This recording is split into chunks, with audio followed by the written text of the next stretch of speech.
నమస్తే అండి. Welcome to my channel. నేను మీ ఉమా. ఏంటి స్కూల్ చూపిస్తున్నాను అనుకుంటున్నారా? ఈరోజు పుస్తకాలు స్కూల్లో పంచాము మేము పిల్లలకి. ఒక్కోసారి మా పొలం చుట్టుపక్కల ఏరియాల్లో పంచుతూ ఉంటాము, అలాగే స్కూల్కి వెళ్ళి పంచుతూ ఉంటాము. ఏంటి తోటంతా ఇలా తిరుగుతున్నాను అనుకుంటున్నారా? తోటంతా నేను వెళ్ళి మొత్తము మామిడి చెట్లు ఉన్న కాయలన్నీ ఎక్కడైనా కాయలు ఉన్నాయేమో అని వెతుకుతున్నానండి.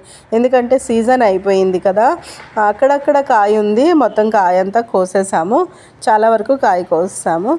ఏంటంటే మా తోటలోని సీజన్ మొదలవకుండా కొంచెం తొందరగా కాచే కాయలు కాచేది చెట్లు ఉన్నాయి.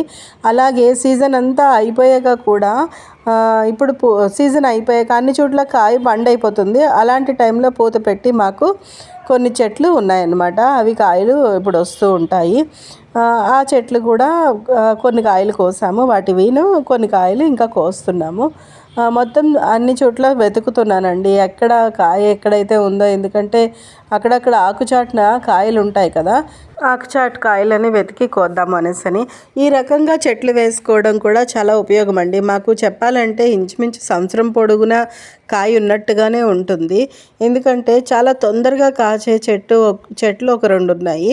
ఆ తర్వాత నార్మల్గా అందరితో పాటు పూత పెట్టి కాయలు కాచేది కొన్ని ఉన్నాయి. ఇదిగో చూసారు కదా, కాయ దొరికింది, కోస్తున్నాను. దానివల్ల ఏంటి అంటే తర్వాత లేటుగా కాచే చెట్లు కొన్ని ఉన్నాయి. దానివల్ల ఇంచుమించుగా చెప్పాలంటే ఒక 8 నెలల పాటు చెట్టుకి కాయ అక్కడక్కడ కాయ ఉంటుందన్నమాట.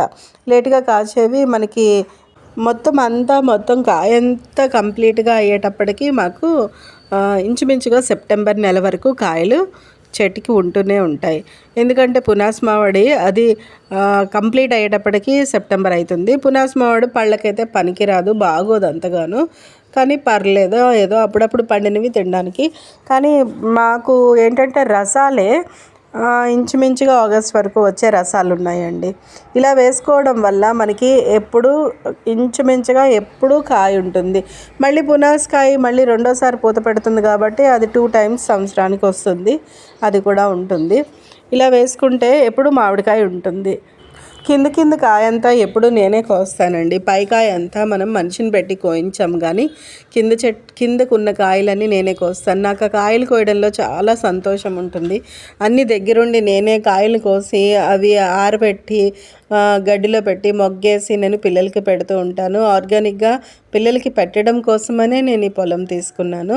నాకు చాలా వాళ్ళకి న్యాచురల్గా పెట్టాలనే ఇంట్రెస్ట్ తోటి తీసుకున్నానండి. ఆర్గానిక్గా పెడితే మనకి ఎలాంటి భయం ఉండదు. పెస్టిసైడ్స్ ఉన్నాయా ఏంటున్నాయి, ఈ రోజుల్లోని పురుగు మందులతోటి మనము పడలేని బాధలు లేవు. వీలైనంత వరకు ఎలాంటి పురుగు మందులను అలాంటివి లేకుండా మనము తినడం ఆరోగ్యానికి చాలా మంచిది కదా. చూస్తున్నారు కదా, నేను ఈ తోట తీసుకున్నాక నేను చాలా సంతోషపడ్డాను. ఎందుకంటే కాయ పిల్లలకి పెట్టాక నేను పళ్ళు వాళ్ళు చాలా సంతోషంగా తినడంతో నేను చాలా సంతోషపడ్డాను. దీని మీద నేను పడే శ్రమ అంతా పిల్లలు మామిడి పళ్ళు తింటుంటే ఆ సంతోషంతో మొత్తం తీరిపోతుంది. ఇది అయిపోయాక నేను స్కూల్కి వెళ్ళి పిల్లలకి పుస్తకాలు పంచుతూ ఉంటానండి. ఎప్పుడూ చుట్టుపక్కల స్కూల్స్లోని, అలాగే చుట్టుపక్కల ఏరియాస్లోని మా తోట చుట్టుపక్కల ఉన్న పిల్లలకి అందరికీ పుస్తకాలు పంచుతూ ఉంటాను. ఇది నా హాబీ. ప్రతి సంవత్సరము నేను మా చెల్లి ఇద్దరము కలిసి కొన్ని పుస్తకాలు ప్రింట్ చేయించుకుంటాము. పిల్లలకి పుస్తకాలు పంచడం కోసమని ప్రింట్ చేయిస్తాము, మేమే డిజైన్ చేసి. అలాగనే బాగా ఇంట్రెస్ట్ ఉన్న పిల్లలకి నేర్పిస్తాము కూడాను, క్లాసెస్ చెప్తాము అందరికీను. వాళ్ళకి చెప్పి క్రాఫ్ట్ మెటీరియల్ ఫ్రీగా ఇచ్చి చేస్తుంటాము. ఇది మా డైలీ రొటీన్ వర్క్ అన్నమాట. నాకు దీంట్లో చాలా సంతోషం ఉంటుంది. పిల్లలు అందరూ చూసారా, చాలా సంతోషంగా థ్యాంక్ యూ చెప్తూను. నేను వాయిస్ కట్ చేసేసాను, కానీ ఎందుకంటే అందరు పిల్లలు ఒకేసారి చెప్తూ ఉంటే మీకు వినడానికి డిస్టర్బెన్స్గా ఉంటుంది అని నేను ఆ పిల్లలు వాయిస్ కట్ చేసి నన్ను వాయిస్ పెట్టాను. వాళ్ళందరూ పుస్తకం తీసుకొని ఓపెన్ చేసి వెంటనే చూసేసుకొని ఏ పిక్చర్ ఉందా ఏంటా అనేసి మొత్తం చూసుకొని అది డ్రా చేసుకుంటూ ఉంటారు. బాగుంటుంది, వాళ్ళు చాలా ఎంజాయ్ చేస్తారు పిల్లలు. డ్రాయింగ్ అంటే, యాక్టివిటీస్ అంటే పిల్లలకి ఎవరికి ఇష్టం ఉండదు చెప్పండి, అందరికీ ఇష్టమే. కానీ అవకాశం ఉన్నవాళ్ళు కొంతమంది అయితే అది కొనుక్కొని చేసుకోలేని అవకాశం లేని వాళ్ళు చాలామంది ఉంటారు. అందుకని మేము వాళ్ళు వీళ్ళు అని తేడా ఏమీ లేదు. గవర్నమెంట్ స్కూల్స్లోని స్కూల్ చుట్టుపక్కల ఉన్న పనిచేసే పిల్లలకి వాళ్ళకిను, అలాగనే మా పొలం చుట్టుపక్కల ఉన్న పనిచేసే పిల్లలకి వాళ్ళకి అలాంటి వాళ్ళందరికీ పంచుతూ ఉంటాము. ఇంట్రెస్ట్ ఉన్న వాళ్ళు గొప్ప భేద అన్న తేడా ఏం లేదు, ఎవరికైనా అలా ఇచ్చి క్లాసెస్ చెప్తూ ఉంటాము. చాలామంది ఫ్రీ క్లాసెస్ కదా, చాలామంది పిల్లలు వస్తూ ఉంటారు. వాళ్ళందరికీ క్లాసెస్ చెప్పి బుక్స్ ఇవ్వడం జరుగుతూ ఉంటుంది. చూసారు కదా, మీకు నా ఛానల్ నచ్చినట్లయితే సబ్స్క్రైబ్ చేసుకోండి, నచ్చినట్లయితే లైక్ చేయండి, చిన్న కామెంట్ పెట్టండి. మీ కామెంట్ మాకు చాలా ఉత్సాహాన్ని ఇస్తుంది, ఇంకా మేము మంచి పనులు చేసే తోడ్పాటుని ఇస్తుంది. ఇక్కడ నేను ఫస్ట్ స్టాండర్డ్ నుంచి 5వ తరగతి వరకు పిల్లలకి పుస్తకాలు పంచానండి. ఆ చిన్నపిల్లల దగ్గర నుంచి అందరూ ఇందులో ఉన్నారు. మధ్యలో కొంతమంది చిన్నపిల్లలకి ఎందుకు ఉండడం వల్ల కనిపించడం లేదు, అందరూ ఇందులో ఉన్నారు. చూసారా, వాళ్ళు చాలా సంతోషపడుతున్నారు. వాళ్ళ సంతోషం వాళ్ళ ముఖంలోని మనం చూస్తూ ఉంటే మనకి అది చాలా సంతోషాన్ని ఇస్తుంది, చాలా బలాన్ని ఇస్తుంది.